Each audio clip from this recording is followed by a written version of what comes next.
आज हम लोग बात करने वाले बीए पार्ट 2 हिस्ट्री ऑनर्स का पेपर 4 का ये चैप्टर 3 है। चैप्टर 3 का ये भाग 2 है। भाग 1 तक हम लोग बहुत अच्छे से पढ़ लेते और भाग 1 में क्या पढ़ रहे थे, जापान में साम्राज्यवाद के बारे में पढ़ रहे थे कि जापान में आखिर साम्राज्यवाद कैसे हुआ, यानी जापान जो है एक साम्राज्यवादी देश कैसे बना। ये इतना छोटा सा देश, उसमें पिछला वाला मैप बनाकर भी समझाए थे, ये सब द्वीपों में बटा हुआ देश आखिर ये साम्राज्यवादी कैसे बना, यानी दूसरे भी देशों पर ये अधिकार कैसे करने लगा, दूसरे देशों के मामले में हस्तक्षेप कैसे करने लगा। यहाँ बात ये है कि इतना छोटा देश दूसरे देश के मामले में हस्तक्षेप कैसे करने लगा। साम्राज्यवाद का मतलब यही होता है दूसरे के साम्राज्य पर भी अपना अधिकार करना। आखिर ये कैसे करने लगा, क्या हुआ, पूरे डिटेल में पढ़ेंगे। इसको बस आप अंत तक देखते रहिए। अगर इससे पहले वाला भाग का वीडियो नहीं देखे हैं तो लिंक डिस्क्रिप्शन में होगा, प्ले लिस्ट का वहाँ देख सकते हैं या प्ले लिस्ट में जाकर देख सकते हैं। तो चलिए शुरू करते हैं। ये 2-3 ये नाम है, इसके बारे में थोड़ा समझ लेते हैं। क्योटा क्या था, ध्यान रखिएगा। क्योटा ये था वहाँ के जो राजा थे। अब आपको पता है कि जापान में राजा का शासन चलने लगा, ध्यान रखिएगा। जापान थोड़ा विकसित हो गया था और वहाँ पर जहाँ पर भी देखिए शुरू में कोई भी देश में सभ्यता कोई भी शुरू हुई, मानव की उत्पत्ति हुआ, ठीक है। मानव की उत्पत्ति होने के बाद मानव ने कृषि करना शुरू किया जंगलों से निकलकर। अब जंगलों से निकलकर धीरे धीरे कृषि करना शुरू किया और कृषि करने के बाद अस्थायी रहने लगा। रहने के बाद उनमें क्या हुआ, कबीला शुरुआत हो गया। कबीला का शुरुआत हो गया। कबीला का एक प्रधान होता था या मुख्य होता था और उसके बाद धीरे धीरे वो कबीला बड़ा होने लगा, गाँव का रूप लेने लगा। कई गाँव मिलकर एक बड़े से साम्राज्य बनने लगे और उसका एक राजा होने लगा। ये हर जगह की बात है, किसी एक जगह की बात नहीं है, किसी एक देश की बात नहीं है, सारे देश में ऐसा ही हुआ। ठीक जापान में भी ऐसा ही हुआ कि विकसित होने लगे तो वहां पर भी क्या होने लगे, राजा। और राजा के राजमहल को क्योटा कहते हैं, ध्यान रखिएगा। राजा के राजमहल वहां पर जापान के राजा के राजमहल का नाम क्या था, क्योटा था। अब देखिए राजा कौन थे। राजा को मुख्य रूप से किसको राजा बनाया गया था, सबसे पहले राजा किसको बनाया गया था, ये राजा किसको बनाया गया था, वहां पर जो ताकतवर थे उनको राजा बनाया गया। जो भी देखिए कबीला में भी राजा उन्हीं को बनाया जाता था जो उस कबीला के सबसे ताकतवर होते थे। क्यों, क्योंकि राजा को क्या करना होता था, अपने कबीला की रक्षा करनी होती थी, अपना कबीला की सुरक्षा करना होता था। साथ में ही दूसरे कबीले वाले पर आक्रमण करके उनको भी अपने क्या करना होता था, अपने कबीलों में मिलाना होता था। तो राजा को तो ताकतवर होना चाहिए ना। मुख्य रूप से युद्ध राजा लड़ते थे, ध्यान रखिएगा। मुख्य रूप से युद्ध कौन लड़ते थे, राजा लड़ते थे उस समय। शुरुआत में, बाद में सेनापति हुए। सेनापति बहुत सारी सेनाएं रखे जाने लगे, लेकिन शुरू में युद्ध कौन लड़ते थे, राजा। और जो कबीला का प्रधान होता था वो, और उसके बाद राजा बने तो राजा लड़ते थे। इसीलिए राजा किसको बनाया गया, जो सबसे ताकतवर था। और एक बात, राजा को ये माना गया कि ये सूर्य देवी के वंशज माना गया। सूर्य देवी के वंशज माना गया, ध्यान रखिएगा। सूर्य देवी को राजा का क्या माना गया, राजा को क्या माना गया, सूर्य देवी के ये वंशज है। सूर्य देवी के वंशज माने जाने के कारण राजा को अपने पद पर बना रहना पड़ा। अब देखिए, एक राजा जैसे ही मान लीजिए एक राजा की मृत्यु होती थी, अब दूसरा राजा कौन बनता था, दूसरा कोई नहीं बनता था। इसी वंशज यानी उसी राजा का पुत्र फिर राजा बन गया, उसी राजा का पुत्र फिर, यानी वंशानुगत पद चलता था। क्यों पद वंशानुगत चलने लगा, इसलिए पद वंशानुगत चलने लगा कि ये माना जाता था कि राजा जो है सूर्य देवी के वंशज है और सूर्य देवी के वंशज होने के कारण ये बहुत ताकतवर होंगे। अब बहुत ताकतवर होंगे इसीलिए राजा इन्हीं को बनाया जाए। तब तो राजा का बेटा राजा ऐसे आगे बढ़ने लगा। साथ में अब ये शोगुन समझते हैं। शोगुन कौन थे, ये सामंत होते थे। शोगुन कौन होते, सामंत, यानी कि मंत्री होते थे, ध्यान रखिएगा। शोगुन कौन थे, मंत्री। अब इनके पास भी जमीन की कमी नहीं थी, इनके पास भी पावर की कमी नहीं था। क्यों पावर की कमी नहीं थी, मंत्री जो थे वो राजा के हल्का सा ही नीचे थे, ज्यादा नीचे नहीं थे। अधिकतर कार्यभार कौन देखते थे, मंत्री ही देखते थे, ध्यान रखिएगा। राजा ताकतवर तो थे, ये शुरुआती राजा ताकतवर थे इसीलिए उनका राजा बनाया गया। उसके बाद जो वंशज चलने लगे, क्यों उनको राजा बनाया जाता था, क्योंकि माना जाता सूर्य देवी के वंशज है। तो इसका मतलब ये थोड़े हुआ कि राजा का बेटा राजा बने तो ताकतवर ही होगा, कमजोर भी तो हो सकता था। इसीलिए यही कारण हुआ कि ये शोगुन जो है वो प्रमुख बने जाने लगे। आगे बताएंगे। अब देमियो कौन होते थे, और समुराई कौन होते थे? देमियो वो होते थे कि मान लीजिए ये जापान एक बड़ा देश है, उसको कई क्षेत्रों में बांट दिया गया और अलग अलग क्षेत्रों को छोटे छोटे शासक बना दिया गया। आपको पढ़ाए होंगे, पार्ट 1 में पढ़ाए थे, क्या पढ़ाए थे? राजा और सम्राट में अंतर पढ़ाए थे। राजा और सम्राट में अंतर। राजा और सम्राट क्या होता था? राजा क्या होता था? अपने एक छोटे से क्षेत्र का राजा होता था। और सम्राट क्या होता था? सम्राट के अंतर्गत बहुत सारे छोटे छोटे राजा होते थे। मान लीजिए सम्राट के एक बड़ा सा क्षेत्र उसने सम्राट ने जीता और अलग अलग राजाओं के क्षेत्र भी जीते, लेकिन वहां के राजा को हटाता नहीं था, कहता था कि देखिए शासन आप ही कीजिए और जितना भी टैक्स होता था वो किसके पास पहुंचा दीजिए? हमारे पास। यानी सम्राट कौन होता था? उसके अंदर बहुत सारे छोटे छोटे राजा होते थे। ठीक वैसे ही यहाँ पर भी देमियो कौन थे? देमियो छोटी छोटी जगह के शासक उनको बना दिए कि आप यहाँ से टैक्स, यहाँ से यहाँ का शासन देखिए और टैक्स वसूल कर किसको दीजिए? राजा को। तो ये छोटे जगह के ये भी शासक होते थे, ध्यान रखिएगा, लेकिन छोटे जगह के शासक होते थे। अब समुराई ये योद्धा वर्ग होता था, युद्ध लड़ने वाला योद्धा वर्ग। अब क्या हुआ कि राजा का बेटा जब राजा बनने लगा, लेकिन यहाँ पर राजा में उतनी ताकत नहीं रह गई, तो ये शोगुन ने सब शक्ति अपने हाथ में ले लिया, पूरा ताकत अपने हाथ में, सब निर्णय अपना। ये 12वीं शताब्दी पहुंचते पहुंचते शोगुन ने पूरा ताकत अपने हाथ में ले लिया। राजा का कोई वैल्यू नहीं है, लेकिन राजा को देखिए वैल्यू नहीं था, लेकिन उनको अपने पद पर रखा गया। क्यों? क्योंकि सूर्य देवी के वंशज थे ना, अब हटा कैसे देंगे? तो इसीलिए उनको अपने पद पर कहा कि ठीक है आप रहिए, लेकिन सारा शक्ति किसके पास आ गया? अब शोगुन के पास में। सब निर्णय शोगुन लेने लगे, क्योंकि ये बहुत ताकतवर होते थे, ध्यान रखिएगा। अब एक और बात कि शोगुन आखिर शासन कब तक किए? ये 12वीं से लेकर 19वीं शताब्दी तक शोगुन का, राजा का कोई वैल्यू नहीं रहा। किसका वैल्यू रहा? शोगुन का। लेकिन शोगुन का वैल्यू खत्म किसने किया? राजा में इतना ताकत होगा नहीं कि खत्म कर देगा। कौन खत्म किया? जब अंग्रेज एंट्री देखिए कर गए थे पहले ही 17वीं 18वीं शताब्दी में एंट्री कर गए, लेकिन मुख्य रूप से एंट्री 19वीं शताब्दी में किया अंग्रेज यहाँ पर जापान में। और उसके बाद लड़ाई वड़ाई किए और शोगुन को हटा दिया और किसको बना दिया? राजा को ही पूरा अपना, राजा को ही सब कुछ बना दिए। क्यों? क्योंकि राजा से इनको फायदा था ना अंग्रेजों को। अंग्रेजों को अगर राजा को पूरे शक्ति देगा अंग्रेज शोगुन को हटा देगा और राजा को पूरा शक्ति देगा, तो क्या होगा? राजा किसके अब कहने पर चलेंगे? अंग्रेजों को कहने पर चलेंगे। तो अभी आगे बात करेंगे। अब बात करते हैं क्या हुआ। अब एंट्री बात करते हैं, इन लोगों का शुरुआत कैसे होने लगा और एंट्री इन लोगों का कैसे होने लगा। 16वीं शताब्दी की बात करें। अब 16वीं, अब शासन इन लोगों का चलने लगा। 12वीं शताब्दी से शोगुन ही सब कुछ होने लगे, सब निर्णय शोगुन लेने लगे। लेकिन अब 16वीं शताब्दी में क्या हुआ? यूरोपीय शक्तियों का आगमन होने लगा। कहाँ पर? यहाँ पर। यूरोपीय शक्ति कहाँ पर? यहीं पर आने लगे। कहाँ पर? जापान में। यूरोपीय शक्तियों का आगमन होने लगा। अब यूरोपीय शक्ति में कौन कौन थे? अलग अलग देश के जो थे, अलग अलग देश के जो व्यापारी है वो आने लगे। कहाँ पर? ये जापान में अलग अलग देश के व्यापारी आने लगे। अब 16वीं शताब्दी में क्या हुआ? अलग अलग देश के व्यापारी आने लगे और इसमें क्या था? जापानियों द्वारा, जापान के लोगों द्वारा उनका बहुत ही आदर सम्मान किया जाने लगा। जापान के लोगों द्वारा बहुत ही आदर दिया जाने लगा, सम्मान दिया जाने लगे और कहा जाने लगे ठीक है आप हमारे देश में क्या कीजिए? व्यापार कीजिए। लेकिन जापानी लोगों को ये बात पता नहीं था कि जहाँ पर भी ये जाते हैं यूरोपीय में कौन थे? इंग्लैंड के थे, अंग्रेज थे, डच थे, स्पेनिश थे, पुर्तगाली थे। ये सब कहाँ पर एंट्री होने लगा? सबका एंट्री जापान में होने लगा। लेकिन जापानी लोग क्या चाहते थे कि हमारे यहाँ कोई लोग व्यापार करे, क्योंकि व्यापार का ज्यादा साधन वहां पर उपलब्ध नहीं था। तो ये लोग आते थे और व्यापार करते थे और जापानी लोग बहुत ही सेवा सत्कार करने लगे। लेकिन ये सब आपस में लड़ने लगे। कौन? डच, अंग्रेज, स्पेनिश आपस में ही लड़ाई करते थे। तो वहीं पर भी जापान में ही आपस में लड़ जाते। बताइए कि देखिए कोई मान लीजिए जापान के यहाँ दोनों गए हुए हैं तो दूसरे ही देश के गए हुए हैं ना। मान लीजिए जापान हो गया, आपको एक उदाहरण लेकर समझाते हैं।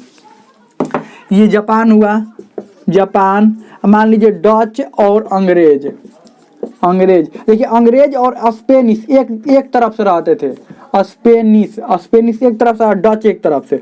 मान लीजिए दोनों व्यापार करने पहुंचे जापान में, इधर से अंग्रेज इधर से ये स्पेनिश से लड़ाई करते थे। मुख्य रूप से स्पेनिश लड़ाई के, क्योंकि अंग्रेज ज्यादा अभी आए नहीं थे। 16वीं शताब्दी में भी आए नहीं थे। ये कब मुख्य रूप से एंट्री करेंगे? ये 19वीं शताब्दी में। 16वीं शताब्दी में भी नहीं आया। ये दोनों पहुंचे जापान में और क्या करने लगते थे, आपस में लड़ जाते थे। बताइए, जापान में पहुंचकर वहां पर दूसरे देश की धरती पर लड़ने लगे। समझिए कि कोई घर में मेहमान आए हैं, 2 मेहमान आए, दोनों मेहमान आकर लड़ने लगे दूसरे के घर पर। दूसरे घर पर मेहमान बनकर गए हैं और उधर से भी कोई मेहमान आया है, ये मेहमान थे ना इनके लिए, और जाकर दूसरे घर में लड़ने लगे। तो बताइए उस व्यक्ति को, जिसके घर में दोनों जाकर लड़ रहे हैं, उस व्यक्ति को कैसा अनुभव होगा। ठीक वैसे ही जापानियों को अब धीरे धीरे शक होने लगा कि आखिर कौन सा ऐसा बात है हमारे देश में कि अभी तक हम लोग नहीं समझ पाए, और हमारे देश के लिए ये दोनों कैसे लड़ रहा है, विदेशी, इतना क्या बात है हमारे देश में। तब इन लोगों को धीरे धीरे मालूम चलने लगा कि जहां पर भी अंग्रेज डच ये जाते हैं वहां पर उपनिवेश स्थापित उपनिवेश स्थापित करते हैं। यानी उपनिवेश का मतलब कि धीरे धीरे व्यापार करते हैं और उनको अपने कब्जे में ले लेते हैं। और धीरे धीरे जापानी लोगों को ये बात शक होने लगा। अब डच का, एक मिनट, डच का मतलब कौन सा देश होगा? यह हॉलैंड और नीदरलैंड को, वर्तमान में जो हॉलैंड और नीदरलैंड है उनको ही डच कहा जाता था। उस समय उनको क्या कहा जाता था? डच। ध्यान रखिएगा, नीदरलैंड और हॉलैंड देश को डच कहा जाता है। अंग्रेज आपको पता ही है, इंग्लैंड के थे अंग्रेज। स्पेनिश पता ही है, स्पेन के थे। और पुर्तगाली पता है, पुर्तगाल के थे। तो क्या होता था, ये लड़ते तो थे, यहाँ पर आकर जापानी में लड़ जाते थे, आपस में लड़ जाते थे। वो उसका जहाज उलाट देता था, वो उसका जहाज उलाट दिया, कुछ भी कर दिया। बताइए, जापान में पहुंचे व्यापार करने के लिए, मार कर दी अपने में, लड़ाई कर दी अपने में। तो बाजार में ही पहुंचकर ये लोग क्या करते थे, पहले तो ये जो जापान का अलग द्वीप थे और द्वीपों पर पहुंचे ना, बंदरगाह पर लड़ाई कर देते थे, और साथ में बाजार में पहुंचे तो वहां पर भी लड़ाई कर देते थे। अब क्या होने लगे, जापानी लोग बड़ा परेशान होने लगे। इन लोग समझाने लगे, देखो तुम लोग काहे आकर लड़ाई करने लगते हो। डच को समझाने लगे, फिर ये अंग्रेजों को समझाने लगे, स्पेनिशों को समझाने लगे, देखियो लड़ाई मत करो, क्यों हमारे देश को आकर खराब कर रहे हो, यहाँ के भी लोगों को लड़ाई सिखा रहे हो और आपस में लड़ जा रहे हो। तो अब क्या करने लगे, ये लोग जापान में शिकायत करने लगे। डच लोग शिकायत करने लगे। ये डच जो शिकायत करने लगे इन लोगों को, स्पेनिश और अंग्रेजों को, देखो बड़ा ये खराब लोग हैं। कौन कहने लगे? ये डच बहुत ही खराब लोग हैं, इन लोगों को मत आने दो अपने देश में। किन से? जापानी लोगों से कहने लगे, मत आने दो अपने देश में, हम ही को व्यापार करने दो। और अंग्रेज और स्पेनिश शिकायत करने लगे डच लोगों के बारे में कि क्यों इधर आने दे रहे हो इन लोगों को। किससे? जापान वाले लोगों को क्यों इधर आने लगे, बहुत खराब लोग हैं डच लोग, इनको आपके बारे में नहीं पता है, बहुत खराब लोग हैं, मत आने दो। लो, अब शिकायत को किससे करने लगे? जापान में पहुंचकर जापानियों से, और जापान के लोगों से करते ही थे। साथ में ये मुख्य रूप से शोगुन हो गए थे ना यहाँ के प्रमुख, अब शोगुन के पास भी लेकर जाते थे शिकायत कि मत करने दीजिए व्यापार, हम ही को करने दीजिए। अब बताइए, दिमाग सुन सुनकर शोगुन को क्या होगा? बताइए, ये राष्ट्र का प्रमुख है, वहां पर जाकर ये लोग दोनों शिकायत कर रहे हैं कि मत कीजिए ऐसा। ये आपस में लड़ाई कर देते थे, ये कर देते हैं, ऐसे कर देते हैं। ये दोनों एक दूसरे को क्या करने लगे? शिकायत करने लगे। अब जापानी लोगों को और शक बढ़ गया कि आखिर ऐसा कौन सा बात है हमारे देश में कि ये लोग इतना करने लगे। और धीरे धीरे इन लोगों को मालूम में चलने लगा, आपको पता है कि दूसरे देश में जाकर ये लोग उपनिवेश स्थापित करने लगे जापानियों। अब जापान के जो लोग थे, अब क्या होने लगे, धीरे धीरे क्या होने लगे, ये सावधान होने लगे। धीरे धीरे क्या होने लगे? सावधान होने लगे। और ये शोगुन जो है, ये समुराई को आदेश दिए कि अपना जो योद्धा वर्ग है, यानी कि सैनिक है, इनको ठीक करो और ठीक ठाक ये युद्ध लड़ने का ये प्रैक्टिस करो, क्योंकि कभी भी इन दोनों से युद्ध हो सकता है। ये दोनों आपस में लड़ रहे हैं, किस दिन हम लोग पर भी आक्रमण कर देंगे, ध्यान रखिएगा, किस दिन हम लोग पर भी आक्रमण कर देंगे। अब देखिए, अब यही बात हुआ 1566 में। 1566 में क्या हुआ कि एक स्पेनिश जहाज क्या हुआ, स्पेनिश जहाज लेकर आया नाविक, उधर से कोई सामान लदा हुआ था, स्पेन द्वारा भेजा गया था सामान, ये यहाँ पर जापान में उतारना था सामान। ये लाकर, और ये क्या कहते हैं, बंदरगाह होता है, बंदरगाहों पर बनाया रहता है ऐसे टाइप का ना सामान उतारने वाला, लाकर 1-2 बार क्या हुआ, इसी में टकरा गया और जोर से ऐसा हुआ कि नाव का अगला हिस्सा है वो पूरी तरह से टूट फूट गया। नाव का अगला हिस्सा क्या हुआ, लाकर ये बंदरगाह में बहुत तेजी से उसको, ये पता नहीं ये क्या कैसे किया, यहाँ का जो नाविक था स्पेनिश जानबूझकर यहाँ पर टकराया, क्या किया यहाँ पर लाकर, और बहुत तेजी से। तो आगे वाला हिस्सा जो है क्या हुआ, ये नाव ऐसा होता है ना, नाव ऐसा होता है, ध्यान रखिएगा। तो वो पानी, ये ऐसा नॉर्मल नाव नहीं बोल रहे हैं, ये वाला नाव बोल रहे हैं कि मान लीजिए उदाहरण के लिए लेते हैं, ऐसा नाव था। ये अगला वाला जो हिस्सा है, अब तो ऐसा नाव आने लगा है ना, जो अगला वाला ये ऐसा नाव आने लगा, तो अगला वाला हिस्सा ये क्या हुआ, टूट फूट गया। जब अगला वाला हिस्सा टूट गया तो जापान के जो व्यापारी थे, जापान के जो प्रमुख अधिकारी थे, तो मुख्य रूप से अधिकारी थे, ये अब यहाँ पर इसको उतार कर यहाँ खींच कर उतारे इसको, स्पेन के नाविक को, और कहा कि देखो तुम अगला हिस्सा तोड़ दिए हो, अब बताओ इसका खर्च कौन देगा, हम ही लोगों को देना पड़ेगा ना। अब स्पेनिश क्या सोचेंगे, स्पेन में तुम दोबारा नाव लेकर जाओगे तो क्या सोचेंगे कि वही जानबूझकर तोड़वाए होंगे, जापान वाला ही तोड़वाए होंगे, जबकि हम लोग तोड़वाए नहीं, गलती तुम्हारा है, तुम जानबूझकर लाकर टकराए हो यहाँ पर, और तुम्हारी गलती की वजह से टूटा हुआ है, काहे ऐसा हरकत कर रहे हो। अब घसीट कर इसको लेकर जाने लगे, किसको, वहां के जो नाविक थे, स्पेन वाला जो नाविक था, ये जो नाव चला रहा था उसको, और भी 2-4 को तो उनको भी लेकर जाने लगे। तब स्पेन के नाविक द्वारा कहा गया कि बताइए हमारी क्या गलती है। पहली बात कि इसको आप ठीक करवाइए, नाव को ठीक करवाइए। दूसरी बात, आप जो ईमानदारी इतना दिखा रहे हैं स्पेन के प्रति, स्पेन इतना ईमानदार नहीं है। आप जो दिखा रहे हैं इतना कि हम ये टूट गया है, ऐसे करेंगे, रिपेयरिंग करवाना पड़ेगा, ये करवाना पड़ेगा, ये स्पेन वाले जो है खुद अपना ही शिकायत करने लगा। वहाँ के जो नाविक था खुद अपना ही शिकायत करने लगा कि स्पेन वाले जो व्यापारी हैं वो आपके देश में पहले व्यापार करेंगे, उसके बाद धर्म प्रचारक भेजेंगे और आपके देश पर कब्जा करना चाहते हैं, आपको पता नहीं है ये बात। लो, अब जब इतना बात सुने यहाँ का अधिकारी, जापान का अधिकारी और स्पेन के नाविकों द्वारा ही ये बात कहा गया, स्पेन के नाविकों द्वारा, हमको काहे पकड़ कर लेकर जा रहे हैं, आप इतना ईमानदार क्यों बन रहे हैं। ये कौन कहा, स्पेन के नाविक, कि स्पेन वाले आप पर क्या करना चाहते हैं। अधिकारी ये खुद अपने ही शिकायत करने लगा, स्पेन वाला, स्पेन का जो नाविक है। और जब इतना अधिकारी सुने कि स्पेन वाला जो अधिकार करना चाहता है, अब इनका दिमाग घूम गया। और देखिए ये नाव रिपेयरिंग करके तो भिजवा दिए, ठीक है तुमने इतना इन्फॉर्मेशन दिया, तुम जाओ, इसको तो भिजवा दिए। अब जापान वाले और सतर्क हो गए और शोगुन के पास ये जब बात पहुंचा तो और समुराई को सतर्क करने लगे, देखो कभी भी ये स्पेन से युद्ध हो सकता है। और इनको इन्फॉर्मेशन मिल गई उधर से स्पेन वाले आ रहे हैं हमला करने के लिए, लेकिन अब इधर से पूरा एकदम तैयार हो गया सब, एकदम जापान वाला का अब युद्ध होगा ही। लेकिन वो आए थे, क्यों आए थे, यहाँ के जो बंदरगाह थे उसका क्या करने के लिए, निरीक्षण करने के लिए आए।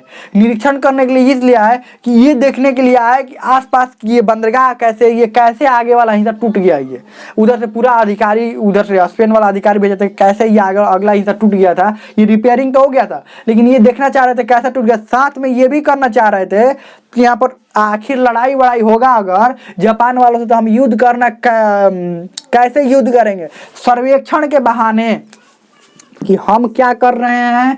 इधर से अधिकारी स्पेन के आए, क्यों आए, यहाँ के बंदरगाहों का निरीक्षण करने के लिए। क्यों बंदरगाहों का निरीक्षण करना है, क्योंकि यहाँ का अगला हिस्सा, नाव का अगला हिस्सा कैसे टूट गया कि आगे भी नाव आएगा तो ऐसे टूट जाएगा, इसीलिए हम लोग निरीक्षण करने के लिए आए हैं। लेकिन इनका मुख्य उद्देश्य क्या था, ये देखना था कि अगर जापान से युद्ध हुआ तो हम लोग कैसे बचेंगे और उन लोगों को कैसे हराएंगे। मुख्य रूप से इनका यही उद्देश्य था, ध्यान रखिएगा। और जापान वाले भी क्या हुए, पूरी तरह से तैयार हो गए।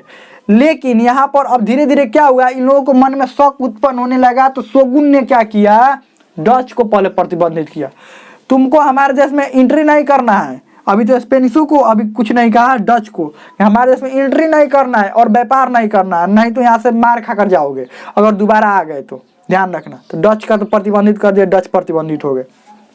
स्पेनिशों को भी, स्पेनिश पुर्तगाली सभी को धीरे धीरे क्या करने लगे, प्रतिबंधित करने लगे, हमारे देश में व्यापार नहीं करना। क्योंकि पहले ही ये समझ गए थे कि अब आएंगे, अब व्यापार बहुत दिन कर लिए, अब क्या करेंगे, हमारे देश पर अधिकार करेंगे। इसीलिए यहाँ के जो शोगुन थे इसके द्वारा क्या करने लगा, प्रतिबंधित किए जाने लगा। ये सबको, डच को, स्पेनिश को, सबको प्रतिबंधित। अब मेन एंट्री हुआ किसका, अंग्रेज का। कब एंट्री हुआ, ये 19वीं शताब्दी में अंग्रेजों का एंट्री हुआ। अब देखिए क्या मेन कहानी यहाँ से शुरू होता है, ध्यान रखिएगा। तो हमें लगता है समझ में आ गया, इससे आगे हम लोग अगले भाग में पढ़ेंगे। हमें लगता है बहुत अच्छा समझ में आ गया होगा। इसमें कोई भी डाउट हो, कोई भी क्वेश्चन हो, आप कमेंट में पूछ सकते हैं, हमें तो समझ में आ गया होगा।